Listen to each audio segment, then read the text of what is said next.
कर्म फलदाता शनि बने दंड नायक और देंगे देवी संज्ञा को उनके कर्मों की सजा।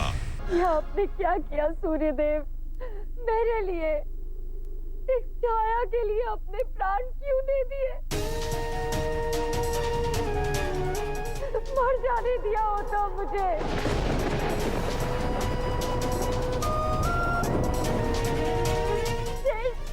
देखिए ना पिताजी, एक मिनट रहिए।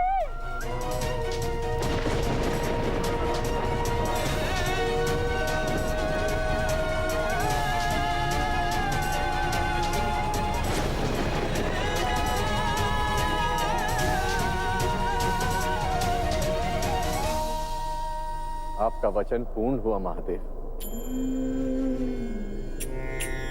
आपने अपने वचन का मान रखा, परंतु सूर्य देव की मृत्यु किसी सामान्य देव की मृत्यु नहीं है।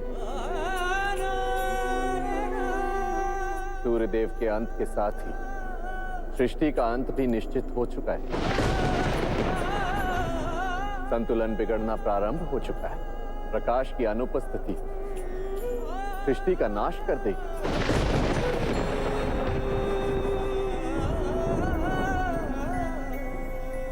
सूर्यदेव के कारण सृष्टि में जीवन और संतुलन था। अब उनकी मृत्यु के पश्चात क्या होगा?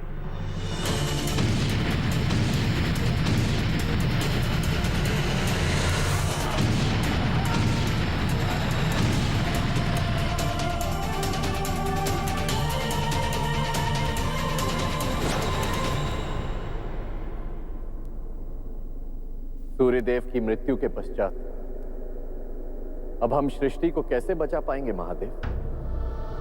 कदाचित यही नियति थी नारायण।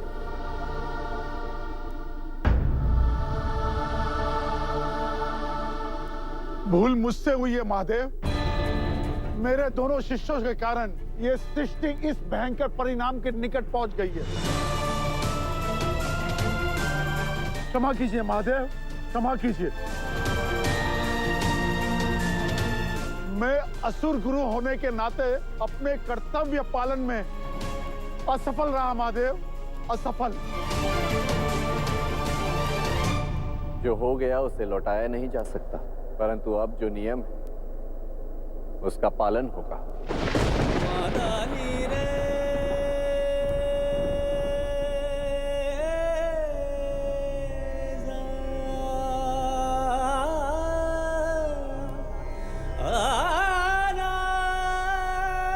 उठो यम, उठो।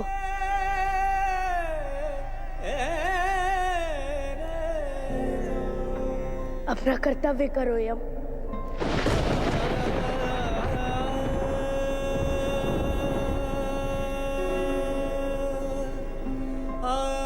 नहीं, मुझसे ही नहीं हो पाएगा।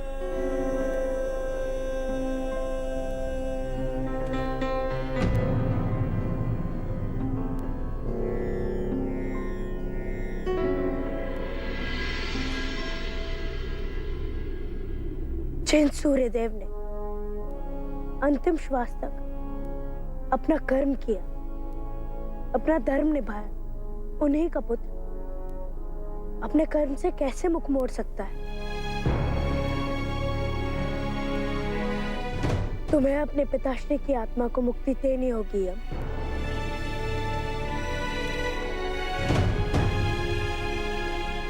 यदि ऐसा नहीं किया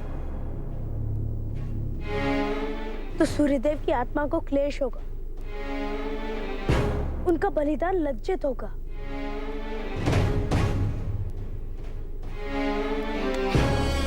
आगे बढ़ो यम।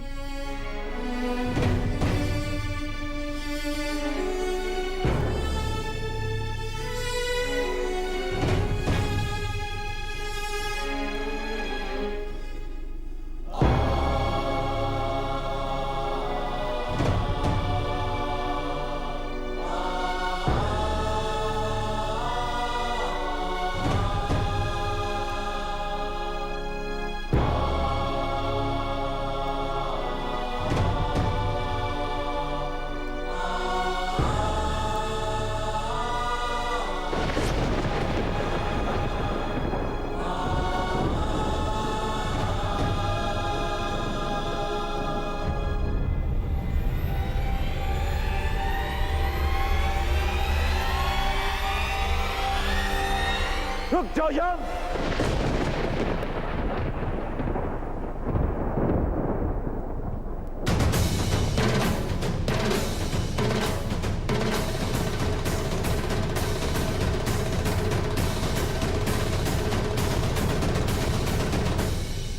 यम को धर्म सिखाने वाले दंड नायक, पहले अपने धर्म और अपने कर्म की व्याख्या दो।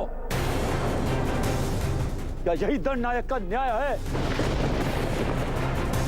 जो व्यक्ति सदा अपने धर्म का पालन करे वो दूसरों की भूल का दंड भुगते। किसी एक को उसके दुष्कर्म का दंड देने का फल क्या सारी सृष्टि को भुगतना पड़ेगा? क्या यही है तुम्हारे सृजन का मंतव्य? क्या यही है तुम्हारा न्याय?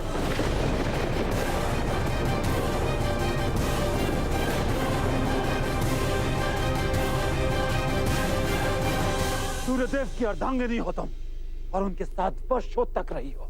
क्या उनका एक भी सद्गुण अपनाया नहीं तुमने? कैसे तुम इतनी स्वार्थी हो सकती हो?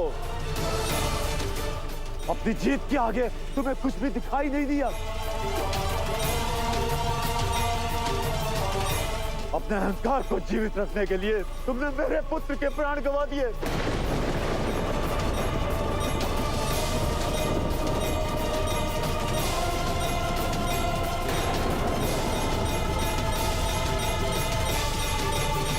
और आप महादेव असुरों को वरदान दिया और मुझ पिता को अकारण पुत्र वियोग की पीड़ा। आप महादेव है ना? आप क्या जानेंगे पुत्र खोने की पीड़ा या कष्ट क्या होता है? तब तक नहीं जब तक आप उसे स्वयं भोग नहीं लेते।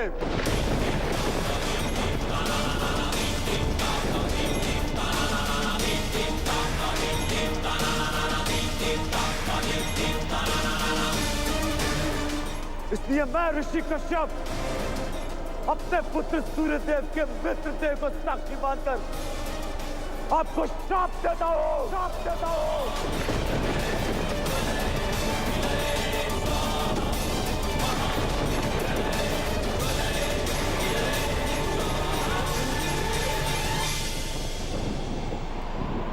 मैं ऋषि कश्यप आपको यह श्राप देता हूं। जिस प्रकार आपने मेरे पुत्र के प्राण लिए हैं, उसी प्रकार एक दिन आप इसी त्रिशूल से अपने पुत्र के प्राण नहीं लेंगे। प्राण नहीं लेंगे।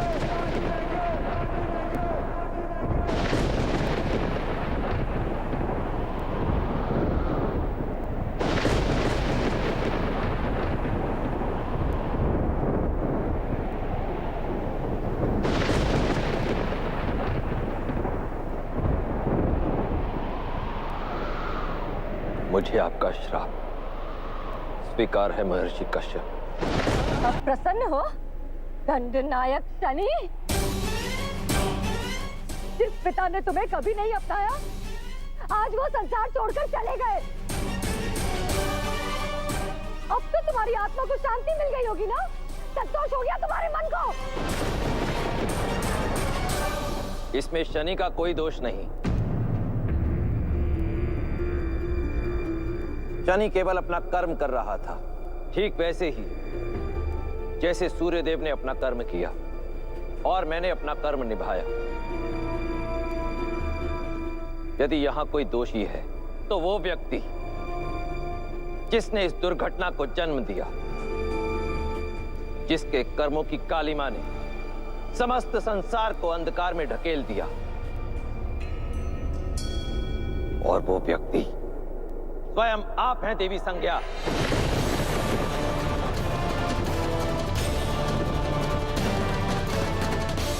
सूर्यदेव की मृत्यु शनि का दंड नहीं, आपके कर्मों का फल है। आपने षड्यंत्र रचा ताकि शनि मेरे हाथों मारा जाए, परंतु आपके कुचक्र की अग्नि स्वयं आप ही के सुहाग को भस्म कर बैठी। और अब यदि सृष्टि का अंत होगा तो वो भी आप ही के कारण। यह दुर्भाग्यशाली घटनाक्रम आप ही के कारण प्रारंभ हुआ है देवी संज्ञा। आपकी ईर्ष्या और अहंकार के कारण हुआ है, इसलिए आपको दंड मिला है, विधवा होने का दंड। नहीं महादेव,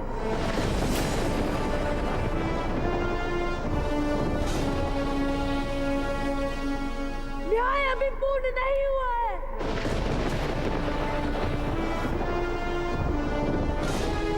भले ही सूर्यदेव की मृत्यु देवी संज्ञा का दंड था, परंतु उनके दुष्कर्मों का दंड यम और यमी को क्यों? मेरी माता छाया को क्यों? सृष्टि को क्यों मिला? एक बार मैं आपके पास आया था मेरी माता के प्राणों की रक्षा के लिए, और मैंने आपको वचन दिया था कि मैं सबसे विरक्त रहूंगा, कुछ नहीं मांगूंगा। परंतु आज मैं संपूर्ण सृष्टि के लिए आपसे कुछ मांग रहा हूं महादेव।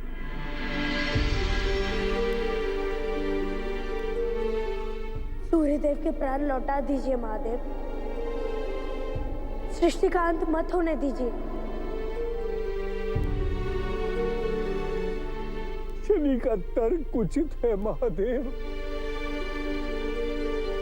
ना तो ये सृष्टि के जीवों का कर्म फल होगा और ना शनि का। एक बार संज्ञा के कारण वो अपनी माता को खो चुका है महादेव।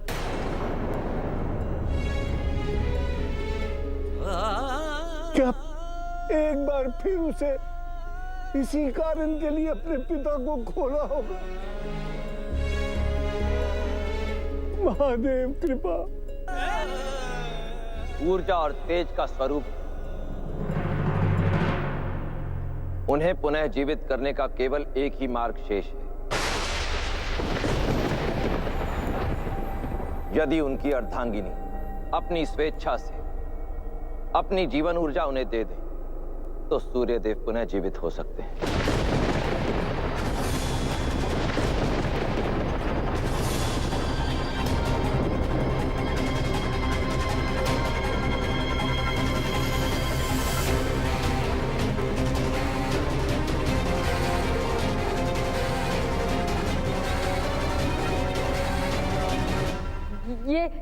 ये असंभव है महादेव।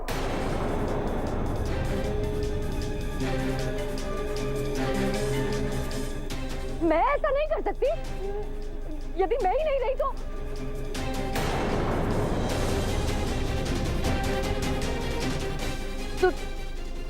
मेरी संतान का क्या होगा? यमी का क्या होगा महादेव?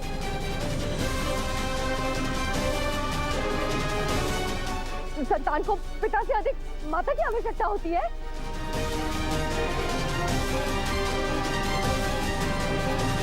अपने स्वार्थ के लिए आप हमारे लालन पालन का बहाना मत बनाइए माता। अपने स्वार्थ के लिए आपने पिताश्री को मृत्यु के मुख में भेजा,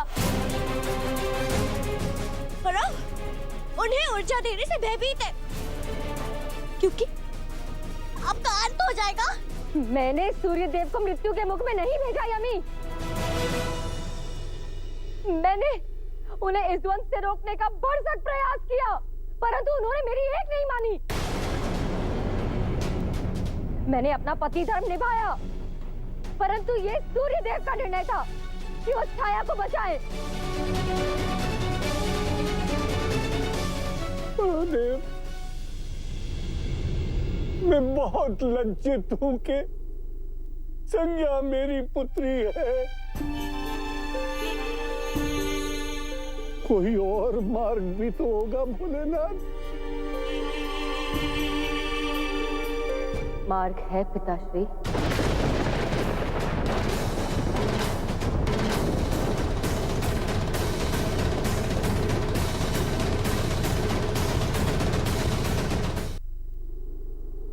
आपकी एक पुत्री अब भी जीवित है देव।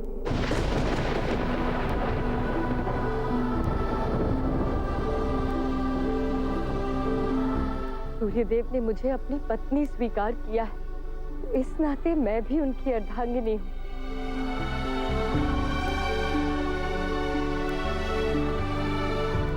मेरे पति ने मेरे प्राणों की रक्षा के लिए अपने प्राण खोए महादेव। अब उनके पुनर्जीवन के लिए मैं अपनी इच्छा से अपने जीवन की ऊर्जा उन्हें देना चाहती हूँ।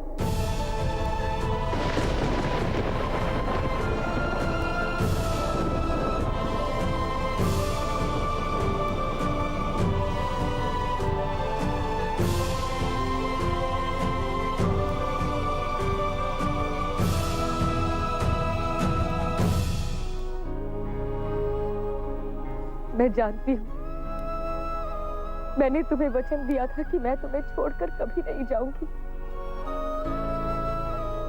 परंतु मुझे क्षमा करना पुत्र। जिस प्रकार एक पति का अधिकार पुत्र से पहले आता है, उसी प्रकार एक पत्नी के लिए अपने पति के लिए कर्तव्य भी पहले आता है।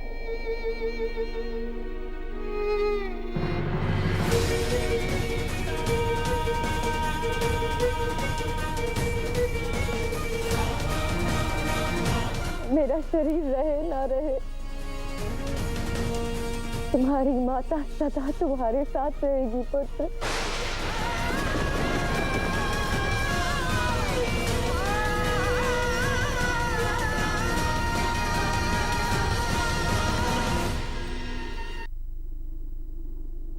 मैं सच हूं महादेव, मेरे प्राण ले लीजिए और सूर्यदेव की श्वास लौटा दीजिए। परंतु मैंने ये कब कहा पुत्री कि मुझे तुम्हारे प्राण चाहिए? परंतु आप ही ने तो कहा कि मैंने तो केवल इतना कहा था कि यदि सूर्यदेव की अर्धांगिनी अपनी स्वेच्छा से अपनी जीवन ऊर्जा उन्हें दे देंगे तो वह पुनः जीवित हो जाएंगे। और यदि एक पत्नी के हृदय में अपने पति के लिए निष्ठा, निस्वार्थ कामना हो, सच्चा प्रेम हो, तो पति के लिए तो वही जीवन है। सूर्यदेव को पुनः जीवित करने के लिए तुम्हारी इच्छा मात्र ही पर्याप्त है।